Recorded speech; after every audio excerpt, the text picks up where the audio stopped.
Sí.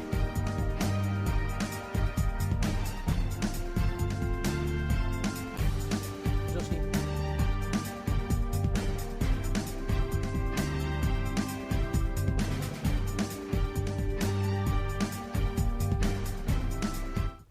Seguimos en Entre Líneas y decíamos que, bueno, nos íbamos a ocupar de la economía, Sí. que tiene tantos temas adentro, ¿no? Uno dice economía y claro, por dentro hay un millón de temas para ir repasando, pero naturalmente hay uno muy importante que tiene que ver con la cuestión de la inflación, de los precios, ¿no? Que se ha ido acelerando especialmente a partir de julio, aquella salida del ministro Guzmán, parece que fue un detonador, que dejó, decíamos, una velocidad crucero de 7% mensual de inflación y que parece que septiembre va a estar en torno a ese nivel. ¿Qué pasa con ese ritmo inflacionario? ¿Cuánto es el deterioro que se produce en la economía a esta velocidad inflacionaria, ¿no? Naturalmente hay muchos que creen, bueno, estamos a poco de que se empiece a deteriorar la actividad económica, Sí, por claro. ejemplo, ¿no?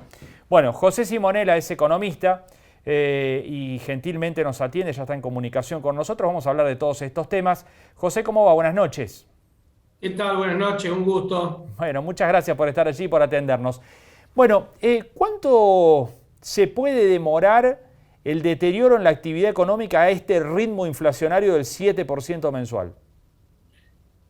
El deterioro ya comenzó. La caída de la inflación genera una caída del poder de compra de los salarios y de los ingresos, sean formales o informales. Pero por otro lado, acá también juega el aumento de la tasa de interés que el Banco Central está, digamos, poniendo estos últimos meses y con perspectiva que incluso pueda seguir aumentando, como una manera de combatir, digamos, por un lado la fuga de pesos hacia los dólares y por otro lado la tasa de interés real negativa para tratar de que el consumo se modere. Así que te está pegando por dos lados, por la caída del consumo y por el aumento de la tasa de interés, que lo que ha hecho encarecer tremendamente el crédito y que desaparezca incluso mucho crédito que antes existía con tarjeta de crédito a tasa cero y demás. Así que los créditos de consumo desaparecen, los créditos para producción se vuelven muy caros y también de difícil acceso, así que por ese lado también el consumo pega. Y finalmente,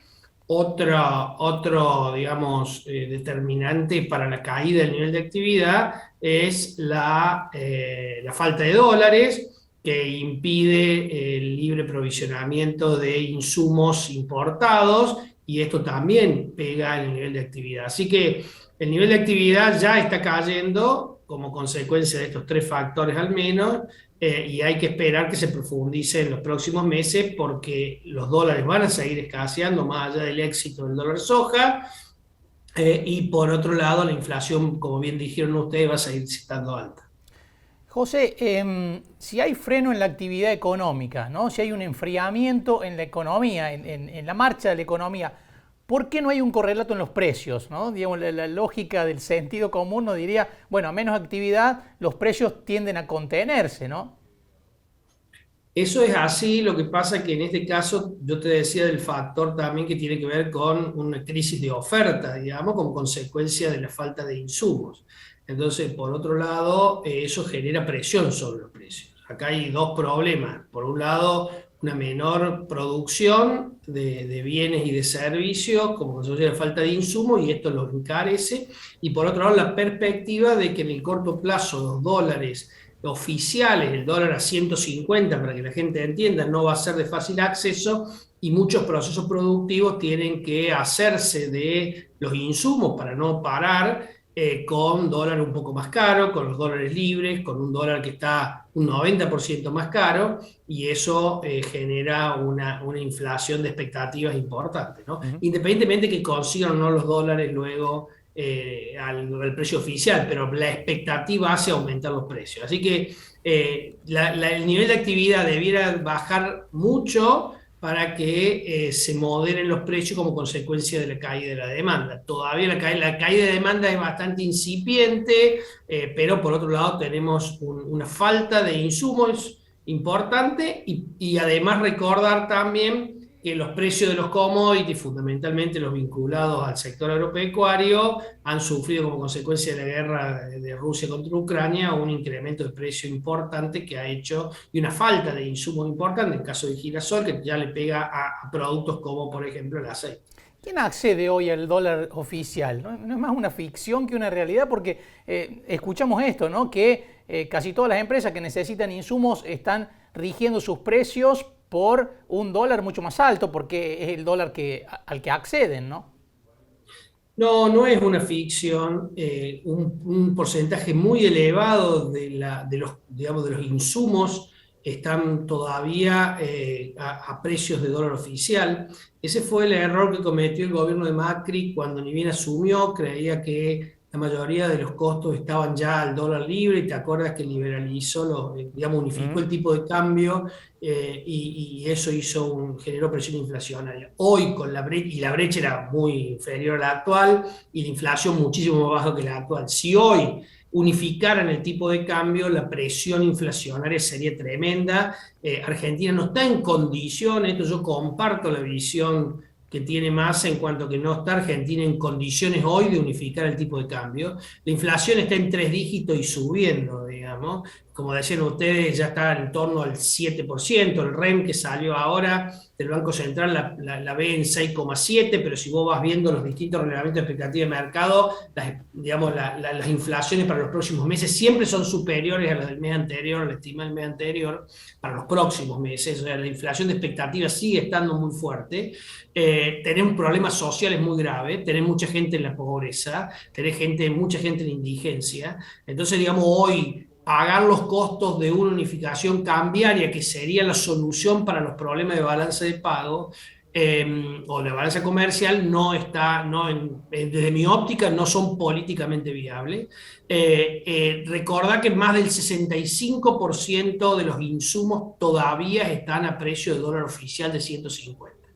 Así que la verdad que hoy no es fácil de reemplazar. Es cierto que se va complicando, es cierto que había el 20% de las posiciones que tenían, digamos, necesidad de tener una autorización para importar, para hacerla fácil a los televidentes, y ahora pasó el 40%, pero todavía hay 60% que tienen importación automática, y más allá de las dificultades están consiguiendo los dólares para esos insumos esenciales, fundamentalmente vinculados a lo que es la producción de bienes indispensables para la sociedad. José, pensando en el argumento de que bueno, la emisión y la abundancia de pesos en la plaza es una razón central de la inflación, y tomando algo del éxito del dólar soja, ¿la contracara del éxito del dólar soja no es más pesos y posiblemente más inflación hacia adelante? Sí, tal cual.